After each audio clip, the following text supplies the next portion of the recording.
So g'day all, Mark here. Latest episode of the Betting 360 podcast. We've got Cameron O'Brien from ReadyBet back on the line because we've got some more Group 1 racing around the country this weekend. And when it comes to Group 1 racing, Cam is a man we like to get on for a chat. How you going, Cameron? Yeah, I'm great, Mark. How are you? Yeah, very well. How are things going at ReadyBet? Yeah, not bad, not bad. We're getting a little bit quieter because although we do have Group 1 racing this weekend, we are heading into the winter, and winter racing is, the least popular time of year for racing, obviously. Spring, summer, and autumn, obviously, the times people like to bet more. But there's still very interesting racing. Obviously, the Brisbane Carnival's heating up, and it's got the 10,000 one of the races we're talking about. Adelaide have good racing now too, so there is still good racing. We're not in winter just yet, anyway. It's copped probably the last couple of weeks. I think the SA Carnival has copped a little bit of criticism for the quality and what's going on. Do you, I know, history-wise, SA has a great history of racing. Do you keep a close eye on it this day, or is it more just around Carnival time? I don't keep a close eye on SA normally, but I do look at their bigger races. And so, for example, the Derby and the Goodwood and these kind of races. But look, they're good. Their good races are generally pretty good. The Goodwood's generally a pretty good sprint race, but they're a level below, Melbourne and Sydney, and half a level, say, below Brisbane in that respect. But this Derby's not bad. This is actually a pretty good race. Yeah. Okay. Good. Well, yeah, we're over the. We'll have a look at that first. We're over the 2,500 meters at Morphettville. So the classic Derby trip, I guess, in Australia for the 3-year-olds. Just on the track and that itself, any thoughts? Well, the weather's not too bad. There's a little bit of rain around, but not much. So the track shouldn't be too wet. It should just be a little bit soft, and that's about all, which is completely fair.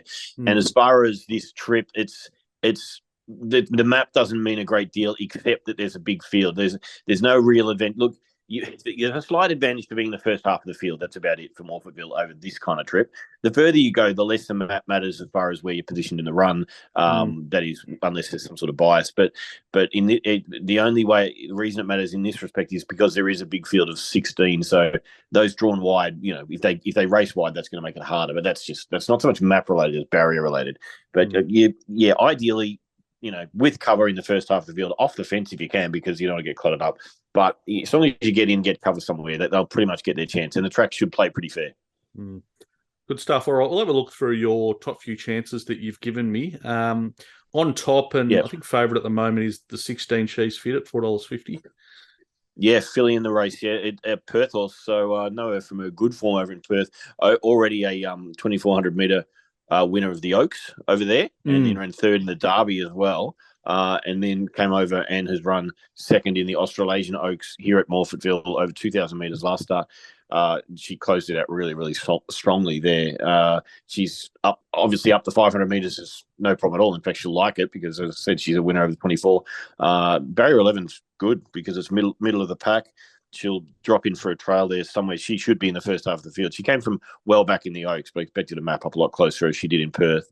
And look, she rated a figure that probably wins the race last start in the Australasian Oaks if she holds that. So it's hers to lose for me. I've got her on top at about $4.50. So she's going to be backable on the day, you'd think. And yeah, I'm not on yet, but I want to be on. Yeah. And second in the market, I think second for you also. So you're kind of in agreement on top there, number 7 Loco, which is $5.50 at the moment. Yeah, I'm $8.50, so a little longer, but I do agree that it's the next best chance. It comes out of one of the key leading races in the Chairman's, which have several of the Colts and Geldings in this race come through, and it ran second in the race.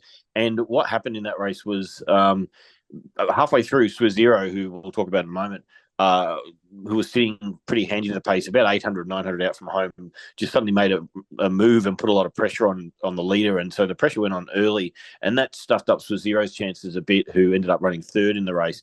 And it meant that Loco sort of had to chase up as well and ended up running second in the race. And it meant that the horse who beat both of them, Red Sun Sensation, got the drop on them all and came over the top. But I thought, although Red Sun Sensation beat both those horses, I thought Loco's run and Swazero's run were better because of the fact that pressure went on. Loco on the line was pulling ground back again on Red Sun Sensation. I think he'll stay the 2,500 metres well. He's only having his 5th career start and his 5th start this prep as well. up to 25 the first time, but I don't have an issue with that. I would have him shorter if he wasn't drawn so wide. He's got a very wide gate in 15 at the moment. He's got Oliver on board though, so he likes to race on pace. So there is a chance he could get caught wide. As I say, the barrier's his slight issue, but I think he'll stay. And yeah, he's a very, very big chance. The ones you mentioned, Swazero, $7. Yeah. Opie Boston's over to ride. Yeah, that's right. And he ran third 2 ago in the Australian Derby at Randwick on a heavy 9 behind Major Beale and rated 107, which is the best rating anyone's performed in this race. Just for a line, She's Fit did 106 last time, but She's Fit does get a weight advantage. So her 106 would beat Swazero's 107, for example, with the 2 kilos the filly gets. Yeah. But that notwithstanding that, his 107 was good, and he did that 3 back for the start before, leading at Moonee Valley in the Alistair Clark, where he got run down as well. But then last start, as I said, he only did 102, and he did that because, knew it was in a bit of a hurry. He just, about 900, 800 from home, he just said, all right, I'm going to, put the pressure on, and it just meant that he was vulnerable late. He was still fighting out well. He's only beaten about half a length and still fighting out well. His query for me is just he's now had 7 runs this prep, and whether the prep's getting long, whether he's at the end of his tether now, perhaps, because he'll need a spell, I assume, after this. But if he can get back to his 107 again with a better ride, then he can win. Issue for him, he's drawn the absolute outside in barrier 20, so that'll come into barrier 16, but it'll still be the absolute outside. He does race up on pace, but yeah, Boston's going to need to do something to get in there. Then out to your double figure chances, which everybody loves to hear about. Number 2, Aberfeldy Boy, $11. Yep. So it's third up from a spell and been improving both its runs. It's maiden first up from a spell, but last prep, its peak run was in the Derby where it ran third to Manzois and rated 105, and then won its maiden. Got the easy kill at Pakenham over a mile, and then second up at Pakenham's run third, closing it out well. So obviously gets the trip, working up towards that 105 peak, makes it, a very genuine chance. I make him a $12 chance, which is about what he is in the market. A little bit shorter. So, but these can drift on the day. Another one who's drawn wide though, because he's drawn 16 at the moment, will come in a little bit, but he's also going to have to. He'll go back though, so he should be able to go back and get in. And if there's pressure on, he'll very much be suited because he closed out that Derby really well from well back in the field in the spring. So yeah, definitely stays the trip. And with a race like this, you've got to be on horses who are going to get the trip. If they don't get the 2,500, then they just can't win the race really, and he will get the trip. I like the sound of this last one from the Murray and Eustace stable. Number 10, Amy Grand, $26. Yeah, winning everything, Mara and Eustace, and they're going to go around $26 this one. He is a slight query at the trip, but just because he hasn't seen it yet, so we don't know for sure. And he's been sort of up on pace over 2,000 in his last couple at Rosehill and Randwick, and sort of fought on okay, but he doesn't scream out 2,500 meters. But if he does get it, then he can win the race. His figures are good, and he's been in some pretty good races, and so he can win if he can get the 2,500 meters, and he's well over the odds. I make him a $12 chance. But again, he's another one. He's drawn 17. I keep finding these horses who've drawn wide, with the exception of She's Fit, who's drawn well in the middle. But yeah, he's a good trainer and a pretty good rider in Ben Allen. If he gets in, you just got to take it on faith that Mara and Eustace think he'll get the trip. So if he does, can win, and he's big odds. You said at the start, barriers don't matter. So, that works here. I see the map. I see the map doesn't matter. Barriers can matter. But once you get in with the trail, I mean, showing my age here, but Brew, barrier 24 in the Melbourne Cup, and just gets in midfield too wide, suddenly 24 doesn't matter at all. I remember Brew, mate. It wasn't that long ago. No. There for some of our younger listeners. So, we might just run through those top 5 again, just with your rated prices, so members can look for them. Yeah, so She's Fit, the 16 is on top of the filly from WA, 450, and look, she's a bet. She's longer than that now. I don't need much of an overlay to be on my top rater. So she's a bet. Then 7 Loco at 850, 1 Swazero at just over $9, and then 2 Aberfeldy Boy and 10 Ain't He Grand, both about $12. We're definitely betting here. Sounds good. Yeah, we will be. We'll be on She's Fit, be on Ain't He Grand, and have to look at the others. There's I've got some overlays there because there's a horse like number 9 Promises Kept is in the market I don't particularly like. So when there's ones in the market that you don't like, then that's a Kieran Ma one as well. But I just didn't like the fact that it's 42 days off and already had 7 runs in his prep as well. So, and his figures were slightly below the others. But yeah, so definitely a betting race. Good stuff. All right, we'll be back in just a second. We'll look at the other Group 1 on Saturday, which is the Doomben 10,000. What are you really gambling with? For free and confidential support, visit gamblinghelponline.org.au. So we're up to Brisbane for the other Group 1 on Saturday. Brisbane Carnival starting to heat up. Doomben 10,000, they are a really good race historically. Yeah. Yep, absolutely. It is. It's a very good sprint race. It's been won by some very good horses historically. And last year was won by, a couple of years ago, I should say, was won by Eduardo, who is unfortunately scratched out of this race. He was going to be the pacemaker, but he's been scratched because he drew the outside barrier, and apparently they're going to trial instead. There's no money in trialing, but it's taken the pressure out of the race a little bit. Map wise now, unlike the Derby, the map does matter quite a bit over the 1,200 metres at Doomben, especially. The leaders over 1,200 Doomben have got a very high strike rate and profitability, and so you can win from back in the field Doomben 1,200 metres if the pace is on. But if the pace isn't on, it makes it hard. It's a tight bend. It's not an overly long straight, and you need to be near that rail. With Eduardo out of the race, the leader looks to be Prince of Boom now from barrier 5. Then Centerfire and We Own a Smart One should be up on pace 2. And Mizzou not too far away. Giga Kick, the favourite, can race handy, but sort of hasn't been this prep. Used to race a bit closer to the pace than it has been this prep. It was not too far away in the TJ 2 ago. And so maybe Williams might be a bit more positive from barrier 4, but it's sort of been a bit, getting away a little bit awkwardly, that kind of thing, and end up back in the field a bit further than it wants to be. He's an exceptionally good 3-year-old though, but his slight concern is the map. And look, he's a top rater, so may as well just talk about him now if you like. Yeah, well, it's all about him in the market. He's odds on. You've got him on top 2. What do you reckon? Yeah, I got him $3. I just can't get him any shorter. But he's still the top rater, but there's no way we're going anywhere near the $1.75 or whatever he is right now. He's such a consistent horse. He's just almost never. Well, he doesn't. He never runs a bad race. And like his last 2 races, he 2 ago he ran second in the TJ on a heavy 9, quite a wet track that day. He ran second, just failing to beat I Wish I Win, wasn't far away, and then comes out in the all-aged over 1,400, gets back, as I say, sort of a bit of a clumsy start again, and had a bit of a bump with another one and ended up back nearly last, but he got to the outside, I think it was, and he just wound up really well and won by nearly a couple of lengths, and his ratings are high. But it's just the trap here for him is the Doomben 1,200. He's never been around Doomben before. He's pretty much exclusively raced on bigger tracks. His debut run was at Sale, and he had a win at Caulfield. They're the only tight tracks he's ever run on. But he did win both those runs, of course, but it's just too good for those horses. The 1,200 Doomben is my concern, but as I said, barrier 4 and Craig Williams, if he gets away okay, I imagine Williams will try to position him up closer to the pace, because if he ends up back second last, it's hard to win at Doomben from there, and you're taking $1.80 that. So, yeah, the first 200 metres will tell a lot about Giga Kick's chances. He's clearly the horse to beat, but at odds on, I wouldn't be backing him. Where do you just on him? He's a bit of a boom horse at the moment, obviously. Where does he sort of rate for you compared to our top sprinters of the last few years? Well, remember, he's still a 3-year-old. So we as far as our top 3-year-old sprinters of the last few years, he's right up there with them. He's as good as pretty much any of them on figures. Some of the older horses have been better. So we'll talk about the sprinters post Black Caviar, because none of them are in her league. But the 3-year-old figures he's producing are as good as any 3-year-old sprinting figures in that time, really, or within a length of the best ones anyway. And so now it's a matter of what he does as an open age horse, and if he goes to another level. If he goes to another level, that puts him one level. He's about 2.5 lengths off what the likes of, say, Takeover Target were at their top.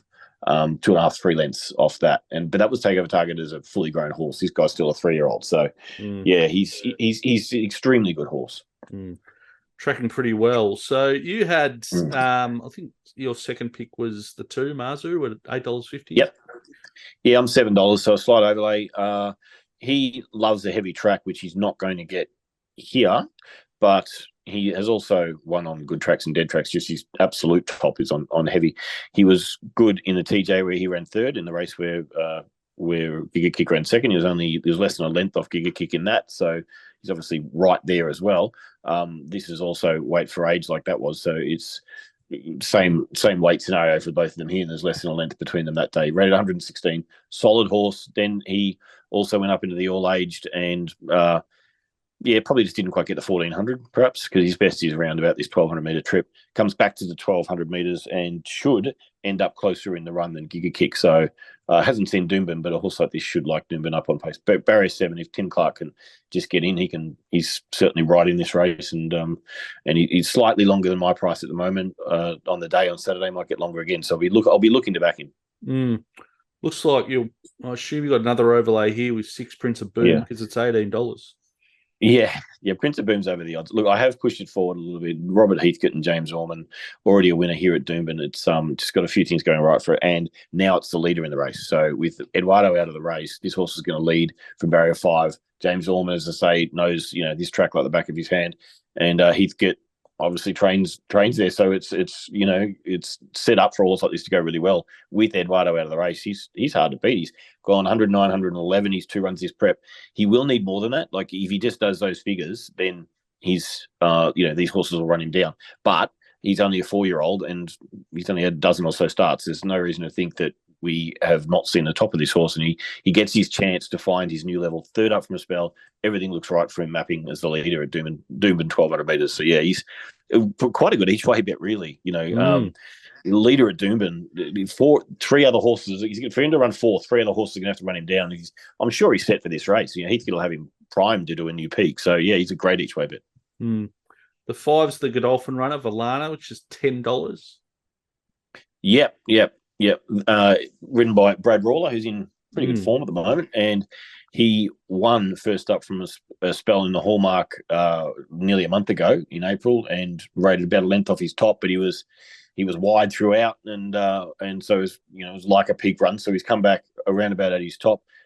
He's drawn well in barrier 1, maps midfield, but from that gate, Brad Rawler will probably be more sort of generally maps around midfield, I mean to say, but from that gate, I think he'll be positive. I think he'll be just behind the pace, which is a great spot to be. So, for example, like relating this back to Giga Kick, if Craig Williams is going to get a good spot, he's going to find other horses like Valana trying to get a good spot too, who's drawn inside him. So it's I'd imagine Rawler will settle in the first 4 or so. He's come back at his top. His 1200 metres is his trip.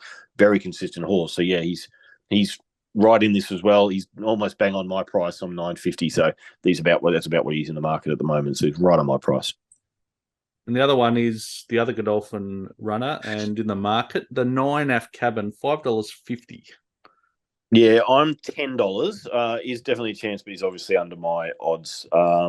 This is another 3-year-old. So, as far as lining Aft Cabin up with Giga Kick, Aft Cabin's about 2 lengths inferior to Giga Kick, and yet Aft Cabin's still a very good horse. So, but Aft Cabin, barrier 3, drawn well, can race up on pace. J-Mac, I imagine, again, at this track, I imagine he'll be positive looking for a spot as well, a spot just behind the pace. He won't lead. But again, Giga Kick's drawn slightly wider than Aft Cabin, so Giga Kick wants a spot. These guys inside him want a spot too. It's going to be a really interesting map, this first 100 metres. He's about 112 horse, and he's been did that last start when he won the Arrowfield 3-year-old sprint. He's a good horse. As you said, Godolphin and J-Mac, it's a good combination. He's $5.50 is in the market, which is a bit short for me. But yeah, a genuine chance. But as far as 3-year-old against 3-year-old, if Giga Kick does get a run through the pack, then he's very likely going to run Aft Cabin down. So I've got Aft Cabin a bit longer, and I think there's some of those older horses I mentioned have just got a little bit better chance than Aft Cabin. So yeah, Eduardo out, but still looks like a pretty interesting race with Prince of Boom out front, and then the likes of Giga Kick trying to run him down. Yeah, definitely. Giga Kick would have been Connections would have been hoping that Eduardo was staying in the field, putting a bit more pace into the race, would have strung the field out a bit more, made it easier for Craig Williams to get through the field and get through the pack. I can't see there being anywhere near as much pace now with Eduardo not there. So yeah, it makes it. It's the first 200 meters could decide this race. If Giga Kick ends up back second last because he jumps a bit awkwardly like he has been and things like that, and they're just sort of everybody else is in front of him pretty much, and they're only going on a moderate pace. Gee, it's gonna need a hell of a ride. Williams is a hell of a rider, and it's a hell of a horse. But yeah, the first 200 meters, is going to tell a lot. It's going to be it's a fascinating race, actually. Mm. Yeah, so I might just once again run through your top 5 with your rated prices. Yeah, so Giga Kick on top, and the one to beat, obviously, but I wouldn't be taking the market price on $3. And then the 2 Marzu on $7, and then on $9 Princess Boom, and $9.50 Valana, and $10 Half Cabin. So those numbers are 8, 2, 6, 5, 9 in order. If we go to ReadyBet on Saturday, will you give us the $3 for Giga Kick? No, but I certainly will give you longer than what everybody else in the market is offering Giga Kick for sure. Don't be afraid to wind it out, mate. Yeah, no, we will. We will wind it out. I'll be chasing it out, but I certainly wouldn't be betting $3 about him, especially given that's the price I'm marking. Fair enough. All right, that's a really good summary of the 2 races. Sounds like we'll be betting in both, so it should be a good afternoon on Saturday. Yeah, it should be great. They're good, really good couple of races, and there's more good racing to come before we hit the absolute darkness of winter and the jumps, kicks in. Absolutely. So readybet.com.au is the place to head, particularly if you're backing Giga Kick. So thanks. Yeah, exactly. We'll be taking anything we don't like. We push them out. We have an opinion on all the main races and all the Melbourne, Sydney races. The Mint Metro races on Saturday, and we're keen to take bets on the ones we don't like. That's for sure. Awesome. All right. Thanks for that, Cameron. We'll talk again soon. Thanks, Mark. Cheers. What are you really gambling with? For free and confidential support, visit gamblinghelponline.org.au.